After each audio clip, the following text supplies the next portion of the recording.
Yang lain yang dari tadi diem aja.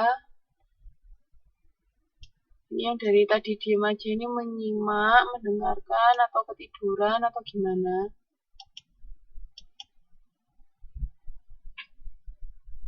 Halo, yang lain.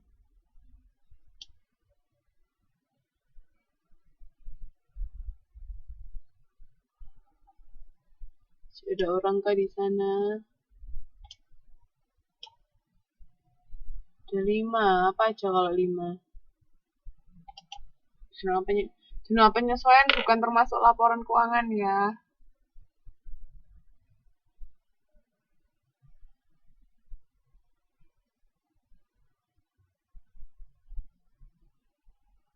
Kalau ada 5 apa aja, Mbak?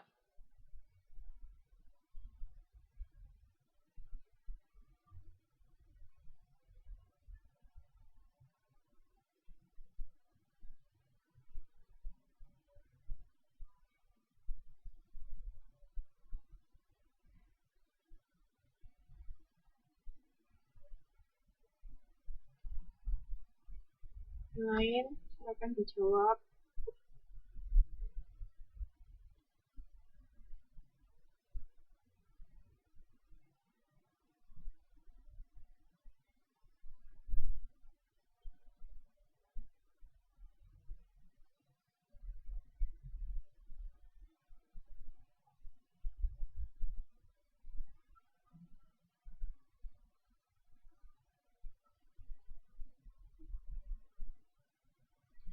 Iya, tadi ada satu yang kelupaan. Jadi, laporan keuangan itu ada 5. Neraca, laporan laba rugi, laporan perubahan ekuitas, laporan arus kas, sama catatan atas laporan keuangan.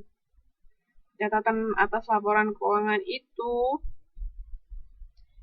dia itu bukan berupa perhitungan, jadi dia berupa penjelasan dari 4 laporan keuangan yang lain. Jadi kan kalau yang 4 laporan keuangan yang neraca, laporan perubahan modal, laba rugi, sama arus kas itu kan hitung-hitungan. Nah, kalau catatan atas laporan keuangan itu penjelasan lebih detail mengenai 4 laporan yang lain. Jadi kayak misalnya kas neraca kan ada kasnya, kas itu dari apa aja, terus transaksinya apa, nah kayak gitu. Itu ya, jadi ada 5, jangan lupa. Di sini yang pertama, nih, laporan keuangan itu laporan formal tentang informasi keuangan perusahaan. Jadi kan ada 5. Jadi kita bahas. Nah, yang pertama neraca itu daftar yang sistematis dari aset, kewajiban, dan ekuitas pada tanggal tertentu yang biasanya dibuat pada akhir bulan atau akhir tahun. Jadi ini tadi, neraca itu basicnya kayak persamaan akuntansi tadi. Jadi aktiva sama dengan utang plus ekuitas. Jadi di sisi debit itu ada aktiva semua, aktiva tetap sama aktiva lancar. Terus di sisi kredit yang sebelah kanan sini, kelihatan nggak kursor saya gerak ini, kelihatan nggak? Ini saya gerak-gerakkan, kelihatan?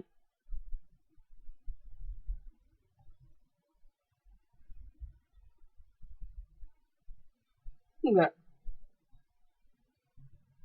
Ada yang kelihatan, saya enggak. Ada yang cuma dengerin suara tok lah. Enggak kelihatan semua.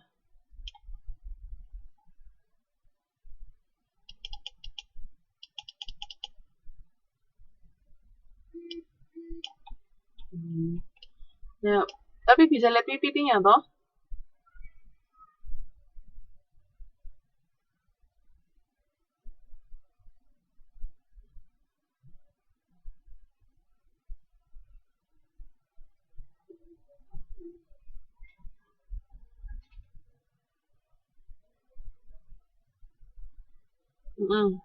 Itu yang di sini yang kalau di PPT tulisnya aset itu sisi debit.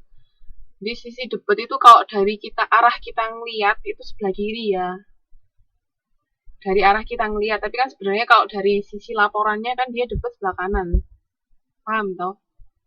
Nah, kalau yang sebelah dari arah sebelah kita lihat itu sebelah kanan, itu berarti kredit. Tapi kalau dari arah laporannya dia sebenarnya sebelah kiri. Tapi kita lihat dari tempat kita lihat aja ya biar lebih gampang. Jadi neraca debitnya itu di sebelah kiri, tapi sisi kita lihat tuh, bukan dari sisi laporannya. Terus kalau kreditnya itu dari di sebelah kanan. Iya, enggak apa-apa, Mbak. Ya, jadi sisi sebelah kiri itu debit, sisi sebelah kanan itu kredit. Tapi dari sisi kita yang melihat. Itu untuk neraca. Jadi ada juga sih yang neraca susunannya itu bisa ke bawah. Kalau yang dicontoh di halaman 1.29 itu dia nyusunnya ke bawah. Tapi biasanya lebih banyak susunannya kanan kiri. Pokoknya intinya debit sama kredit harus seimbang jumlahnya ya. Jadi aktivanya itu ya kayak tadi, pokoknya aktiva lancar, aktiva tetap, terus di kreditnya itu ada utang sama ekuitas. Oke. Terus laporan yang kedua itu laporan laba rugi. Laporan laba rugi itu yang memuat ikhtisar pendapatan dan beban suatu perusahaan untuk periode tertentu. Jadi biar dari laporan laba rugi ini bisa ketahuan kita laba apa rugi. Ingat ya, ini tolong didengar baik-baik saya ngomong. Laporan laba rugi itu dia cuma terdiri dari pendapatan sama beban. Oke? Apa saya ngomong apa barusan? Laporan laba rugi terdiri dari apa sama apa?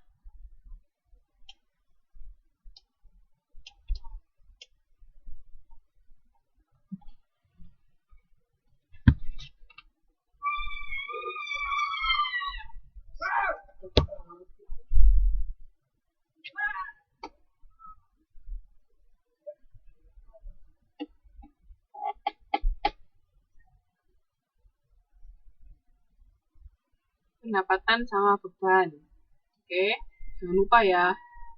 Pokoknya laba rugi itu isinya pendapatan sama beban. Kalau pendapatannya lebih besar dari bebannya, perusahaan rugi apa untung?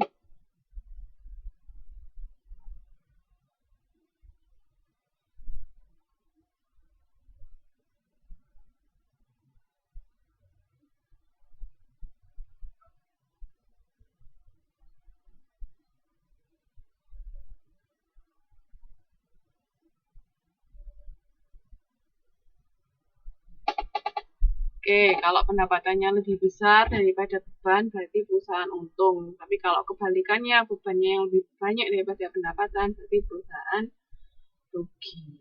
Oke. Jadi itu intinya nanti cuman tinggal dihitung aja pendapatannya berapa aja, terus bebannya apa aja, di total bisa kelihatan nanti. Ini karena misalnya kita bahasin tentang perusahaan jasa itu masih gampang, tapi nanti kalau kita bahas perusahaan perseroan atau perusahaan manufaktur, perusahaan dagang itu agak sedikit lebih rumit daripada perusahaan jasa. Nanti kita bahas lebih lanjut. Terus, halo masih bisa dengar saya enggak?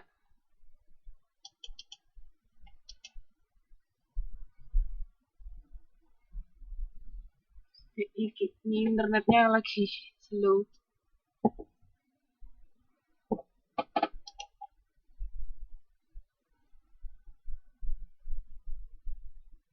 Oke, saya. Oke. Sekarang sudah balik kayaknya. Halo. Tes. 1, 2, 1, 2. Halo.